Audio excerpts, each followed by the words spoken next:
Relax. Bonjour amis du jour, bonsoir amis du soir, c'est Aya, votre chroniqueuse chez Super Talent. Mais aujourd'hui, je vous parle pas en tant que chroniqueuse de Super Talent, mais en tant qu'animatrice d'un petit débat. Ça sera une petite discussion, un petit chit-chat entre nous pour parler en fait du parcours des immigrants noirs au Québec et en gros au Canada. Et pour cela, j'ai deux illustres invités. À ma droite, maman Mariette Louesso, infirmière basée ici au Québec au Canada, et à ma gauche, le directeur des opérations à l'Afro-Musée, ou encore plus précisément le musée afro-canadien basé à Québec. Et cette émission, on vous la propose, c'est une nouvelle formule qu'on essaie de proposer. C'est une émission en fait discussion. Une émission panel, on a au moins deux invités pour venir discuter de faits d'actualité, de faits sociaux, voilà, qui peuvent intéresser. Et cette émission s'appelle Voix et Espoir. Et notre thématique d'aujourd'hui, c'est parcours de l'immigrant noir au Québec et au Canada en général. Donc, on va commencer d'emblée. Donc, je commence par toi, maman Mariette. Si tu avais un mot qui te viendrait à l'esprit spontanément pour décrire le Canada, lequel sera-t-il? Bon, je ne sais pas vraiment par où commencer. C'est une question difficile et facile en même temps. La réglementation. Qu'est-ce qui a été facile? Est-ce que c'était facile? Est-ce que c'était difficile? Tous les volets ne sont pas les mêmes. Bon, moi, comme j'étais venue ici, comme je vous ai dit, par regroupement familial, je peux dire que mon intégration a été très difficile. Mais ça, je peux dire que c'est personnel. Ça n'a pas été vraiment de la façon dont je m'attendais à ça. Mais ce qui a été encore beaucoup plus difficile, parce qu'on arrive ici, moi, je suis venue de mon pays, j'avais déjà terminé les études. Et j'avais déjà commencé à travailler comme infirmière. Donc, il y a des métiers où on l'apprend une fois, là, on est infirmier, on soigne les patients, c'est à vie. Mais j'arrive ici, impossibilité, difficile. Aucune intégration, aucune ouverture, quoi. C'est pas l'intégration, aucune ouverture. Donc, tu as ton diplôme, mais il faut que tu dois d'abord aller au ministère de l'Éducation, je pense, à l'immigration, pour faire évaluer. L'évaluation, c'est comment on appelle ça? Équivalence, c'est ça, équivalence. OK. Bon. Le temps d'abord d'intégration, le temps de t'habituer au système, tout. Bon, tu as ton équivalence. Ça a pris beaucoup de temps que plus tard, tu dis, bon, c'est toutes ces années-là que j'ai perdu comme ça. Mais comme il ne faut pas non plus croiser les bras parce que, et continuer à vivre dans le passé, bon, ce qui est passé, alors il faut que je me prenne en charge à partir du moment où j'ai la possibilité de le faire. Alors, à partir des équivalences que j'ai pu avoir, là, ça m'a permis maintenant de retourner à l'école. Donc, il y a eu un retour à l'école, malgré le fait que vous étiez... obligée de retourner à l'école. Mais pendant tout ce temps-là, que je peux appeler le temps mort, je faisais du travail, parce qu'il faut vivre quand même. J'ai tout fait. Je peux même dire que j'ai fait tous les métiers, là. Je fais le ménage, je fais, comment on appelle ça, claque, les gens qui travaillent dans les rayons, dans les épiceries pour classer les inventaires.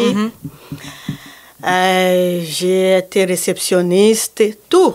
J'ai travaillé comme, comment on appelle encore, qui nettoie dans les hôtels, là. Femme de chambre. Femme de chambre. Oui, j'ai fait tout ça.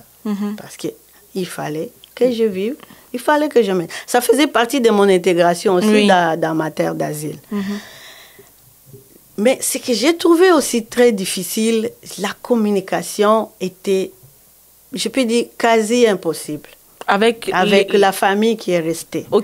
Ce n'est pas parce que c'était difficile, bon, c'était d'abord difficile au Canada, mais moi, quand je suis arrivée, l'année suivante, la guerre a déclenché dans mon pays. Ce qui fait que c'était la débandade. Toute la famille a été dispersée. Et moi, ça m'a pris, si ma mémoire est bonne, 7 ans avant d'avoir la première nouvelle de ma famille. 7 ans. Et quand on essayait de se parler, donc Belle ici avait le monopole. Dès que tu décrochais le téléphone pour appeler, c'est $3 la minute, là, longue distance. Ce n'était pas facile. Il y avait le système de cartes d'appel, on grattait, tu grattes. À ce moment-là, oui. Là, on te dit, tu as acheté une carte de $5, tu grattes. Quand tu formes tous les numéros, on te dit, tu as 20 minutes. OK, 20 minutes, tu peux quand même parler pendant 20 minutes. Tu appelles, dès qu'il décroche là-bas, il y a beaucoup d'interférences. Dès que ça coupe, tu reviens, tu n'as plus rien. Tu as parlé peut-être 2 minutes, si tu as la chance, 1 minute. Ça, c'était difficile, par exemple, parce que il n'y avait pas de téléphone comme aujourd'hui. Alors, je reviens maintenant au retour à l'école. Bon, je suis retournée à l'école, mais j'étais déjà maman avec de jeunes enfants. Ça, c'était encore beaucoup compliqué. Parce que tu travailles à temps partiel, tu vas à l'école à temps plein et tu es à temps plein à la maison avec les enfants. Ma vie était de courir de gauche à droite. Je me rappelle, on était dans les cours, donc les cours qui s'étaient terminaient à 17h30. Il fallait peut-être sortir comme à 17h25 pour ne pas rater les bus, parce que si tu rates ces bus-là, tu vas rater le métro. Et après le métro, il y a encore un autre bus que tu vas prendre. Tu arrives en retard à la garderie, tu dois payer les amendes. Donc, c'était ça la vie de tous les jours. Courir, tu cours, même à la maison. Donc, tout était chronométré là. Donc, de telle heure à telle heure, tu dois donner les soupers aux enfants, tu dois d'abord les préparer et servir les soupers. Quelques temps après, donc, il faut laver les enfants, il faut les mettre au lit, tout ça. C'est le peu de temps qui te reste que tu peux revoir et tu commences à revoir un peu tes cours et tu commences à cogner les coups. Donc, c'était ça. J'ai dit, bon, là, j'ai commencé à passer un peu à chez nous. Là, j'ai dit, si j'étais chez nous, il y a toujours une tante qui va passer, il y a toujours une cousine, tu peux lui dire, OK, est-ce que tu peux m'aider un peu, garder un peu l'enfant? Mais ici, tu n'en as pas. Ça a été très, très difficile. Mais dans ma tête, j'avais un objectif à atteindre. J'ai dit, quelles que soient les circonstances qui arrivent, il faut que j'ai au moins un diplôme ici pour au moins accéder au marché d'emploi. Parce que ça m'ouvrirait d'autres portes. Ouais. Alors, ça me nourrissait à l'intérieur et ça me donnait beaucoup de courage pour dire, vas-y. La preuve en est que le cégep ici, c'est 3 ans. Moi, je l'ai fait en 5 ans. Parce que je ne pouvais pas aller au même rythme que les autres. Mais c'est bon parce qu'il y avait quand même des commodités, des accommodations pour pouvoir faire le cégep un peu plus long. Exactement, parce que là, mais il faut aller voir les conseillers, les expliquent qu'ils nous accommodaient quand même, nous, les mamans qui avaient des jeunes enfants. Ils disent, OK, bon, au lieu de prendre, par exemple, les 6 cours par session, tu en prends 3 ou 4. Mais il faut que tu restes à temps plein pour garder quand même ton inscription. Et c'est comme ça. Alors, donc, moi, je l'ai fait en 5 ans et puis j'ai pu finir. Et youpi, là. C'est intéressant parce que, en fait, tu réponds à d'autres questions que je voulais poser en même temps par rapport au parcours, non seulement le tiraillement, aussi avec la désillusion quand on vient, les blocages qu'on voit, l'intégration dans le marché de l'emploi. Bon, toi, ça va être peut-être autre chose par rapport aux études, les équivalences, l'évaluation comparative des diplômes ici au Québec. C'est souvent différent même lorsque tu es dans le monde anglophone aussi. Rentrer dans les ordres lorsque tu es ça c'est encore une autre réalité, parce que quand tu termines les études, c'est pas aussi automatique que tu vas directement au marché d'emploi. Tu dois passer cet examen-là qui créait des stress. Tous ceux qui ont eu un diplôme infirmier ici, ils savent. Ça, les Écosses à l'époque, parce que c'était la partie orale et la partie écrite. Cette partie orale-là, il y en a là qui faisaient la diarrhée, qui faisaient tout ce qu'on ne peut pas dire là. Ok, c'était vraiment très juste à penser à ça. À ce qu'il va faire après les études déjà. Ouais. Tu as déjà tout terminé. Tu as même ton diplôme. Le ministère de l'Éducation t'a déjà envoyé ton diplôme. Mais tu ne peux pas commencer à travailler tant que tu n'as pas les numéros, la licence, comme on appelle. De l'ordre. Ouais. Il faut absolument que tu le fasses. Alors, tout ça, donc, c'est un parcours quand même difficile. Je ne peux pas dire que de toute façon, dans la vie, il n'y a rien de facile. Il faut toujours se battre pour atteindre un certain niveau ou arriver à un objectif quelconque. Voilà un peu ça. On essaie de résumer parce que si on doit donner les détails année après année, on va rester ici. Mais c'est bon parce qu'on entend plein de choses en même temps. Les tiraillements personnels, la gestion personnelle même de sa vie, de sa famille. Ça va être différent par rapport à Freddy qui n'est pas dans le même profil que toi. Mais ce sont des choses que... dans lesquelles beaucoup de gens vont se retrouver. Ah oui. Parce qu'il y a tout type de profil qui nous regardent et c'est des questions. Même si on n'a pas commencé, on n'est pas venu en regroupement familial, on se met en couple, on se marie, on a des enfants ici. C'est la même réalité. Même réalité. Il y a une autre chose que je peux ajouter aussi. Les systèmes éducatifs est tellement différent. Mais ça, on reviendra là-dessus même. On va revenir. Parce que c'est tellement important. Parce que moi, justement, j'ai été étudiante et j'imagine ceux qui sont étudiants actuellement, c'est aussi un casse-tête. On pourra revenir là-dessus. Parfait. Freddy, toi, à ton niveau, toi, justement, tu es venu en tant que profil étudiant, tu es venu seul, sans enfant. Ouais, moi, j'étais un électronique. Avec une décision, justement, beaucoup plus assumée de venir ici, vraiment réfléchie. Est-ce que tu as vu dans le système, peut-être dans l'intégration au cours, dans l'intégration à l'université, dans le marché de l'emploi après, tu as senti que c'était ouvert ou tu as senti qu'il y avait comme des embûches ou bien c'était assez crème dans ton parcours? Ou bien si ça a été crème, qu'est-ce qui a fait que ça a été smooth? Mais je pense que pour répondre à cette question, tout est fonction des éléments de comparaison. Okay? Bon, moi j'ai connu l'Afrique, l'Europe, et puis finalement, l'Amérique du Nord, principalement le Canada, parce que c'est de ça qu'on est en train de parler. Mes éléments de comparaison, c'est par rapport à l'Europe. Okay? Parce qu'il faut dire qu'il y a quand même une certaine déception à l'Europe, dans le sens où après avoir fini son cursus, et puis finalement... ne pas pouvoir s'insérer. C'était difficile de s'insérer. Et puis bon, moi j'ai connu comme une espèce de jeu de ping-pong, ou pour s'insérer, pour pouvoir se situer, avoir un CDD ou être dans le marché de l'emploi, bon, l'employeur te demande un statut de séjour légal. Et puis bon, là, il faut aller à la préfecture. Qui te demande d'avoir un emploi. La préfecture te demande d'avoir un emploi. Exactement. Donc, tu es dans cette espèce de ping-pong, de jeu de va-et-vient. Donc, ce qui fait que les jugements que j'ai eu par rapport au système que j'ai trouvé au Canada étaient fonction de ce que j'ai expérimenté en Europe. Donc, de ce point de vue-là, j'ai trouvé que le Canada avait quand même une certaine ouverture. Oui, ça c'est sûr.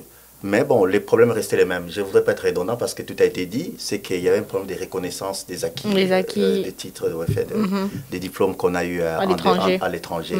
Donc, ces problèmes demeuraient. Donc, et de ce point de vue-là, c'était quand même une difficulté. Alors, moi, j'étais dans le domaine des design. Ici, il y a pas un ordre en tant que tel, mais il y a une association des designers du Québec. On ne te le dit pas de manière explicite. C'est fortement encouragé quand même. Mais quand même, tu te rends compte que pour pouvoir s'y insérer, il faut faire partie du réseau. Pour faire partie du réseau, justement, ça prend un diplôme du Québec. OK. C'était ça. Et il y a ça aussi au Québec. Du coup, c'est une manière implicite de te dire qu'écoute, gare, c'est ça. Voilà. C'est pas clairement exprimé. C'est ça. Et au Québec, il y a beaucoup de ça. Je trouve. Mais de manière implicite, on se rend compte que il va falloir affronter cette réalité-là. Et bon, c'était ça la première chose. Ça c'est bon. Il faut avouer comme il y avait d'autres ouvertures. Par exemple, je vois pour l'obtention d'un permis de conduire, par exemple. Mais en Europe, il y a une bureaucratie qui frise l'accès devant la présence de Dieu, quoi. Pour avoir un permis de conduire, c'était compliqué. Mais alors qu'ici, on a trouvé que c'est quoi? Il fallait juste commencer par faire... à l'époque, quand je suis arrivé, on n'exigeait même pas les affaires de passer par l'auto-école. Ça n'existait pas. Donc, il fallait juste s'inscrire en ligne. Et puis faire il y avait des livres qu'on achetait où tu pouvais lire pour avoir suffisamment de connaisses sur les codes de conduite, le code de la route, le code de la route québécois. Et puis après, tu vas passer ton examen théorique Et après, quand tu réussis, tu atteins un certain... Il y avait un certain temps d'attente. Oui, oui. Je ne sais plus. Je ne sais plus, non, ça fait tellement des années, je ne me rappelle plus. Mais il y avait un temps d'attente. Et puis, à l'issue de ces temps-là, tu pouvais aller passer ton permis. Bon, ce qui a été fait. Dans mon cas, il faut dire que j'ai échoué 3 fois. Je crois qu'on a tous échoué quand même au moins 2 fois à cette histoire de code de la route. J'ai échoué 3 fois. Et puis, la 4e fois, finalement, j'ai pu avoir mon permis. Mais dis-moi, c'était nettement mieux que ce que j'ai connu à l'époque, donc à l'Europe, en France. Donc, c'est un peu ça. Mais bon, les difficultés, comme j'ai dit, c'est notre système. Les diplômes ne sont pas forcément reconnus. Les diplômes acquis, si tu veux travailler dans ton domaine, il faut avoir des équivalences. Et puis même ces équivalences ne te donnent pas forcément droit à avoir toutes les compétences et à pratiquer la manière dont tu l'aurais fait dans le pays là où tu as pu acquérir ton diplôme. Donc, c'est un peu ça. Mais moi, en ce qui me concerne, je pense que au-delà des difficultés inhérentes à la vie de tous les jours, je pense qu'il y a plus du côté positif que je pourrais relever que du côté négatif. C'est sûr que les choses, comme on dit, autre temps entre mœurs, les jours se suivent ne se ressemblent pas. Ouais. Ce que nous avons connu, c'est pas les mêmes en soi, c'est pas des facilités, mais les mêmes commodités, appelons-les comme ça. C'est plus pareil. C'est sûr qu'avec l'affluence, tout ça, les nombres d'immigrants qui ne fait qu'augmenter. La conjoncture aussi économique, tous ces éléments concourent à ce que les choses ne soient pas ce qu'elles ont été il y a quelques années. Mais bon, du moins, bon, on a vécu ce qu'on a vécu. Il y a eu des défis qu'on a su relever. On est rentré dans les études. Et puis, voilà. Et puis, on en est au niveau où nous en sommes. Totalement. Ouais. Et c'est bien parce que dans votre histoire, en fait, on sent qu'il y a eu justement des défis, comme dans tous les parcours, mais aussi qu'il y a eu, en fait la volonté de vouloir avancer, même s'il y a eu des questionnements sur quand j'étais au pays, quand j'étais ailleurs, peut-être c'était différent à certains égards, mais il y a eu quelque chose qui vous a maintenu sur le parcours à continuer à avancer. Est-ce que vous pouvez dire, vous, une chose concrètement qui vous a permis de rester, de vous maintenir en fait dans le chemin ici au Canada? Est-ce qu'il y a une chose qui se distingue et qui vous a permis de pouvoir tenir bon? Bon, moi je ne sais pas si ce que je vais dire, ça va me distinguer, mais il faut d'abord avoir la conviction personnelle. Comme je vous ai dit, j'avais déjà commencé à travailler. Bon, arrivé ici, théoriquement, je ne devrais pas croiser les bras. Parce que mon intégration n'allait pas tomber du ciel ou se faire comme ça. Non, il fallait que j'aille chercher à m'intégrer. Parce que je me dis, je suis déjà citoyenne de ces pays. Il faut que je fasse quelque chose.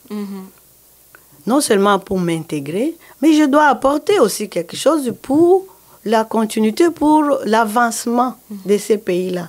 J'ai trouvé déjà les systèmes en place qui fonctionnent très bien, mais je peux aussi contribuer pour faire continuer, pour faire prospérer ces systèmes qui est déjà là. Ce qui m'a tenue motivée et ferme, tout d'abord, c'est ma conviction personnelle. Parce que je me suis dit, je suis déjà dans ces pays, ce n'est pas demain ou après-demain que je vais retourner chez moi avec l'état de guerre. Ça fait 29 ans que je suis ici, mais théoriquement, la guerre a duré chez nous.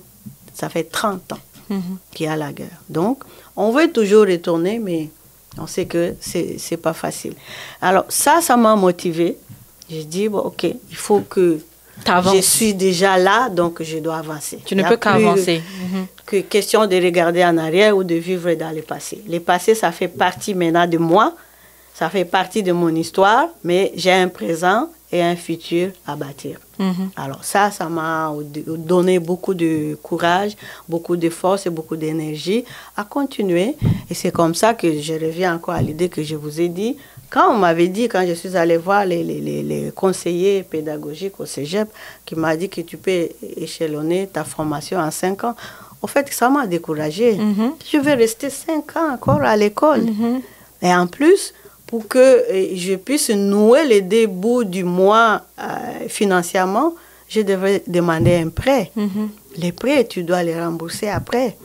Mais quand je suis arrivée à la maison, je me suis moi-même posé la question, bon, si tu ne prends pas cette option-là, tu vas prendre quoi? Laquelle, c'est ça? Je n'avais pas d'autre. Et puis, j'ai avancé. Et ça m'a permis d'être ce que je suis aujourd'hui. C'est sûr que dans les parcours, il y a toujours des hauts et des bas, mais ce n'est pas une question maintenant de croiser les bras. Ça a été ma motivation. Puis je me suis dit, bon, j'ai des enfants jeunes, il faut que je m'occupe d'eux aussi. Un jour, ils vont être des adultes et il faut que ce soit vraiment des adultes déjà formés comme enfants. Là, ils seront des adultes accomplis à faire quelque chose aussi dans la société. Donc, je suis fière de contribuer à la société canadienne qui est ma société actuelle. Et c'est le conseil que je peux donner aussi à tout le monde, surtout à ceux qui viennent d'arriver. C'est sûr que le système est quasi différent, complètement différent, je peux dire ça. Pour aujourd'hui, comme moi j'ai dit, j'avais un problème là-bas de contacter ma famille. Aujourd'hui, tout le monde a un cellulaire. Donc même aujourd'hui, je peux appeler ma famille qui est au village là-bas, je peux les appeler. Donc, il y a quand même une facilité qui existe déjà là avec les réseaux sociaux aujourd'hui. Mais dès que vous arrivez, informez-vous, allez chercher des formations. Il y en a tellement. Le Canada est vraiment ouvert plutôt. Il y a beaucoup de formations qui sont là et on invite les gens, les immigrants, les nouveaux venus d'aller se former et un jour, vous serez aussi des formateurs des autres qui vont venir. Ce n'est pas parce que moi, je venais 9 ans déjà ici, Aya vient d'arriver, qu'il y a une différence. On est tous des immigrants. Il y en a ceux qui sont venus avant, d'autres qui vont venir après. Donc, il ne faut pas croiser les bras. Nous sommes dans un pays d'accueil et il faut faire quelque chose pour se maintenir. C'est notre pays, on doit contribuer à la continuité, à l'économie de ces pays pour permettre aux autres soit de venir et ceux qui sont là d'aller de l'avant aussi. Merci beaucoup, Mariette.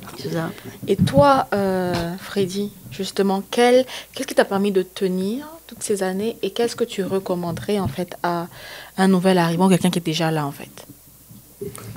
Bon, ce qui m'a permis de tenir, il faut dire que c'était fondamentalement une question d'objectif.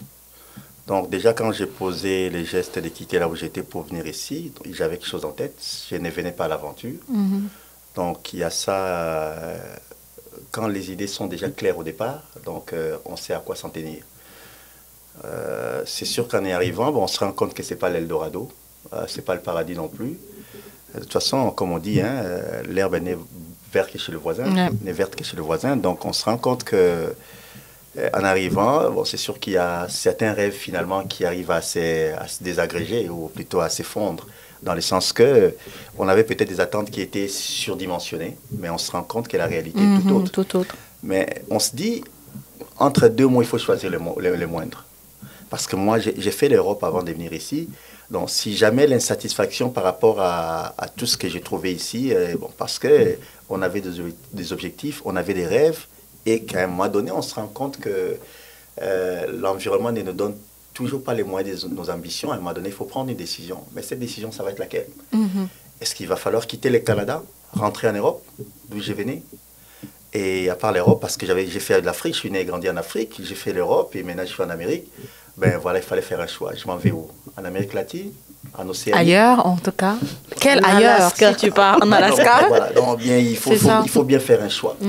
Donc finalement, si on se rend compte qu'on va se retrouver à faire un cercle, à tourner. Sans fin, quoi, à tourner sans fin. Et puis finalement, on s'est dit, ben écoute, puisque les paradis n'existent pas et que cet Eldorado n'existe que dans nos rêves et dans nos esprits, il va falloir composer avec ce qu'il y a ici. Et peut-être se créer son paradis avec les... Absolument. Le bonheur, en fait, est avant tout une illusion. Et il faut se le créer. Donc c'est comme ça que je me suis dit, ben, écoute, il faut se battre ici parce que c'est pas le paradis, c'est pas non plus l'enfer. Donc il va falloir trouver des opportunités, il faut se les créer. Donc c'est comme ça que je m'étais dit, ben voilà, il faut se saisir des facilités qu'il y a ici pour pouvoir se faire des opportunités. Donc faire des études, et puis voilà, après des études, savoir depuis une certaine qualification et qu'on pourra valoriser tant ici qu'à l'extérieur du Canada. Donc, parce que, bon, pour revenir un peu à ce que je disais, c'est qu'on se rend compte que même là où on ambitionne y aller, on dit, ben voilà, le Canada, c'est pas tout à fait ça. Je m'en vais aux États-Unis, je m'en vais en Australie, je m'en vais en Europe. Mais on se rend compte qu'ici, on a des Européens qui quittent la France et qui la Belgique pour venir se chercher au Canada. Bon, je me dis, si déjà des Français viennent ici, si déjà des Latinos, des Mexicains, les autres viennent ici, donc je me dis, j'ai intérêt à ce que je puisse me battre ici pour que ça aille. Parce qu'on a quitté l'Afrique pour venir ici, donc on a trouvé que c'était mieux que l'Afrique. Donc il y a cet objectif qui était clairement tracé dans ma tête. Et puis il faut dire aussi qu'il y a, comme j'ai dit, il y a des facilités. Je ne voudrais pas être redondant. Donc c'est pas mal ça. C'est cette conviction, pour répéter ce qui a été dit, et puis les objectifs aussi. Alors, comme conseil, je dirais toujours à ceux qui viennent d'arriver que la nature a horreur de vide, comme on dit. Ouais. Donc, il faut, là où on est, il faut savoir quelque chose. Il faut pouvoir marquer les empreintes de sa présence. Et puis, mon père me disait toujours que, mon fils, si à un moment donné de la vie, tu te rends compte que tu commences à tout avoir dans la facilité, méfie-toi. Parce que derrière, il y a un piège. Donc, c'est un principe qui me guide, que j'ai gardé dans ma vie, que le bonheur, il faut se battre pour l'avoir, et en travaillant.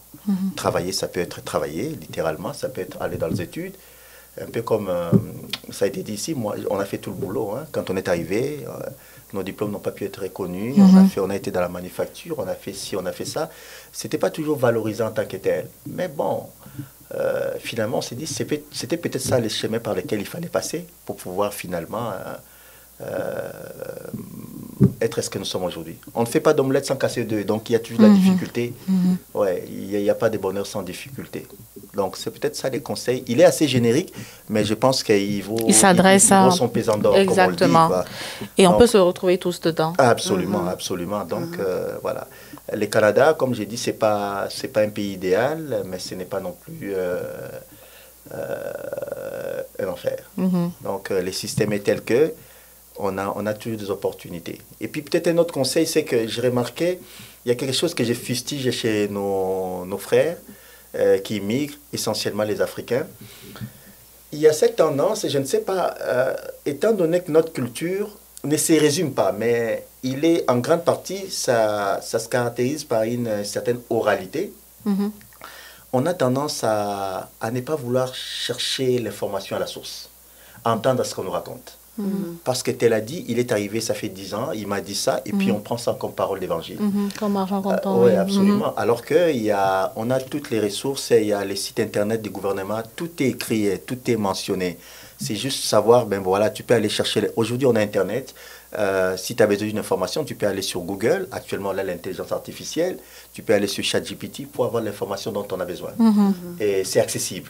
Donc, il ne faut pas se contenter de, voilà, tel oncle ou tel ami, parce qu'il est ici, ça fait 10 ans, ça fait 20 ans, il m'a dit, et puis on s'arrête là. Cette personne, s'il avait reçu la mauvaise information, c'est sûr que ce qu'il va te transmettre... Exactement. Ouais, totalement. Donc ça serait quelque chose de biaisé. Et puis bon, c'est sûr que quand on s'effondre sur ce qui est biaisé, c'est sûr que, voilà quoi, on va droit au mur. Donc il y a ça aussi. Donc, il faut savoir chercher l'information à la source, avoir la bonne information. Et puis plus on est illuminé, plus on sait à quoi s'y prendre. Et puis on va poser les gestes qu'il faut pour avoir ce qu'il faut. Super. C'est vraiment en fait un beau mot qui essaye de récupérer toutes les informations qui ont été dites ici. Déjà, je vous remercie, mes illustres invités. Je vous ai laissé vraiment parler, vous étendre, en fait, parce que votre parcours est riche. Et ce n'est pas des parcours de 2 ans. Et même des parcours de 2 ans, on n'aurait pas eu le temps nécessaire pour en parler, mais c'est des parcours de 29 ans et de 20 ans. 20 ans et 20 jours. Ouais. C'est ça. C'est pas plus que ça. Exactement. Voilà, 20 ans et 20 jours approximativement. Et en fait, j'espère que, chers auditeurs, vous avez pu vous retrouver dans les différents parcours. On n'a pas parlé de tous les profils. On sait qu'il y a une pléthore de profils. Mais le but a été de laisser parler les gens, de faire entendre leur parcours et de surtout, en fait, tirer des leçons, tirer des petits conseils, des recommandations qui peuvent s'adapter à votre réalité. N'hésitez pas à nous poser des questions, à revenir sur certains points que vous aimeriez qu'on qu'on approfondisse et surtout à partager cette vidéo à d'autres personnes qui seraient intéressées d'en apprendre davantage. C'était Aya pour Super Talent, pour Baraza Media. Merci beaucoup. Relax.